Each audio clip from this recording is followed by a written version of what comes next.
Hey guys, this is a review for the Fireman by Joe Hill. I received this from the publisher, William Morrow, in order to review it. It just came out a few days ago. And I gotta say, full disclosure, this was one of my most anticipated releases this year.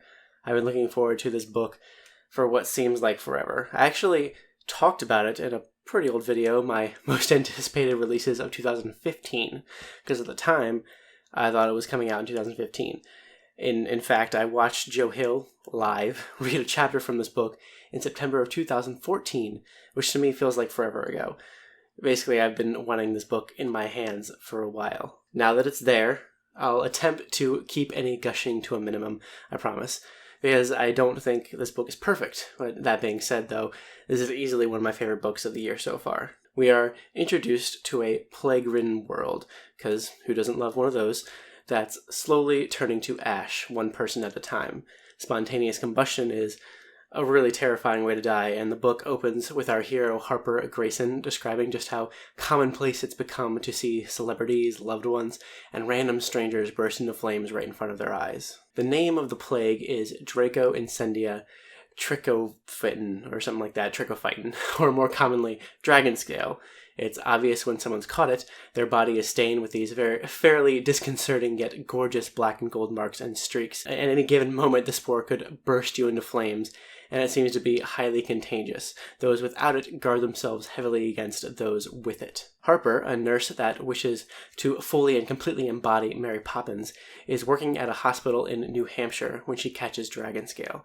All she wants is to help others, but the hospital is burnt to the ground in a tragic yet not altogether unexpected accident, and that's the way it is with everything. Too many people, and as a result of everything else, burning. There's no way for order to exist in that situation. The people must make their own order. Jacob, Harper's husband, a wannabe writer of the most pretentious variety, has, to say the least, a problem with Harper's new condition. Back when the spore first appeared, Harper and Jacob discussed what they'd do if they were both to contract dragon scale, and honestly, many people had the same thought that they did. End it before it ends you. Jacob wants a nice end to it all. He has no intention of going down in flames. The problem is, Harper's got something to tell him. She's pregnant, and due to studies she's read, believes the baby could be perfectly healthy if she tries to wait it out and see what happens. Jacob, let's just say, has his doubts. In fact, the whole of society around them has its doubts about helping those with dragon scale. Think of it this way. You're in a post-apocalyptic plague movie or video game and you're the hero, and there's a bunch of infected people around you. What do?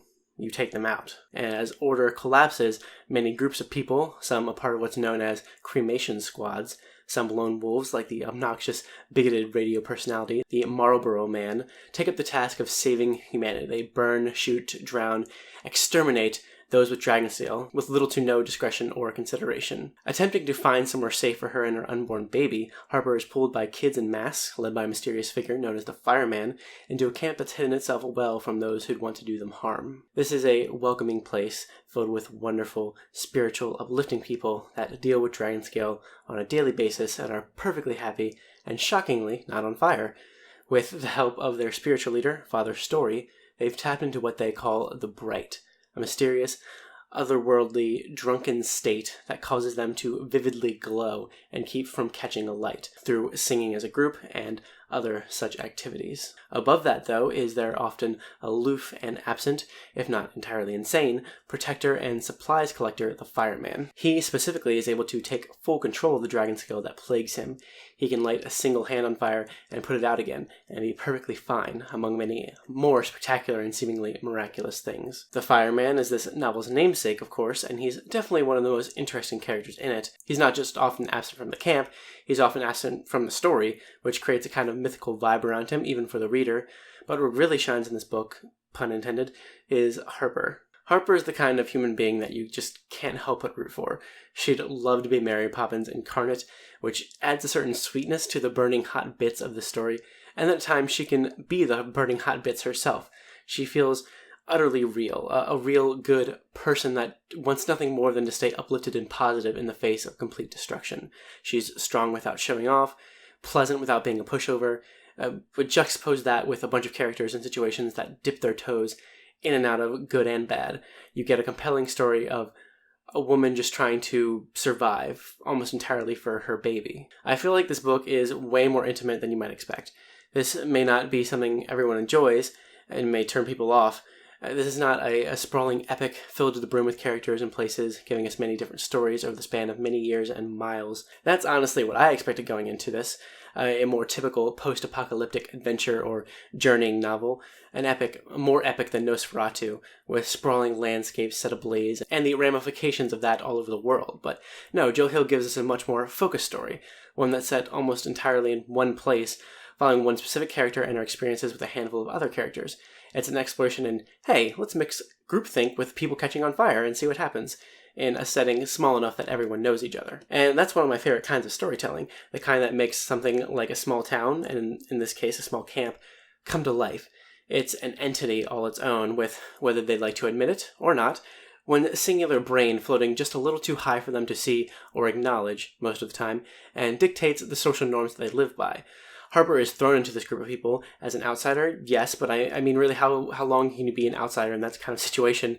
And through her, we get to experience how that little society is an entity. I think Joe Hill just taps into all sorts of great things with this, things that really hit home with me personally. His style of writing to me feels very personal and full of heart.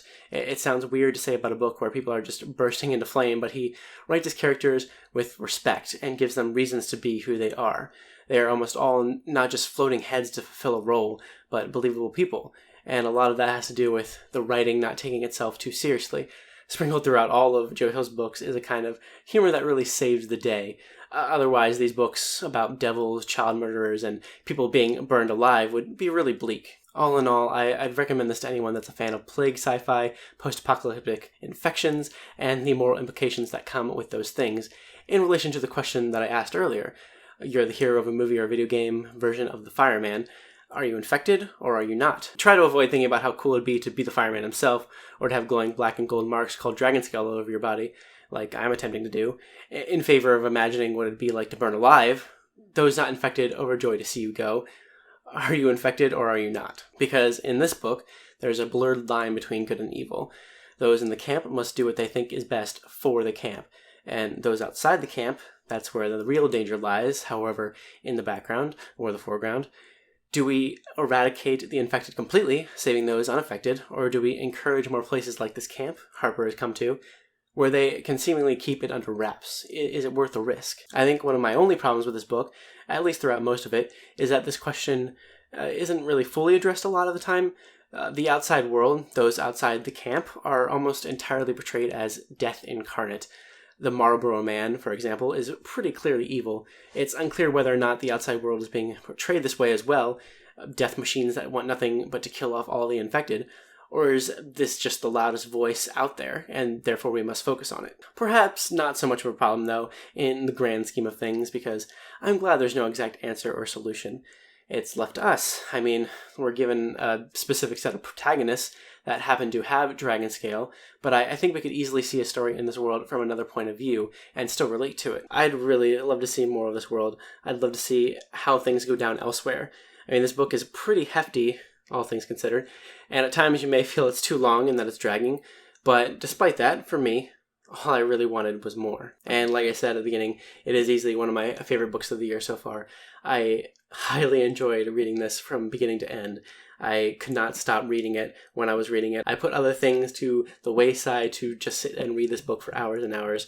I was completely enthralled into it, and I really hope you guys will check it out. And in fact, thanks to Steve Donahue, who, if you are not subscribed to him yet, you are severely missing out. Thanks to him, I have 2 copies of this. He got a copy from the publisher as well, and he gave me his so that I could do a giveaway. So if you're interested in receiving an arc of the Fireman, it's not the completed version. Like, there's still little bits missing, like the acknowledgements section is missing in the back. And it's a floppy paperback instead of being a hardback, but I think I've mentioned this in my arc haul, that I like that, I prefer that. I loved reading out of this big floppy paperback.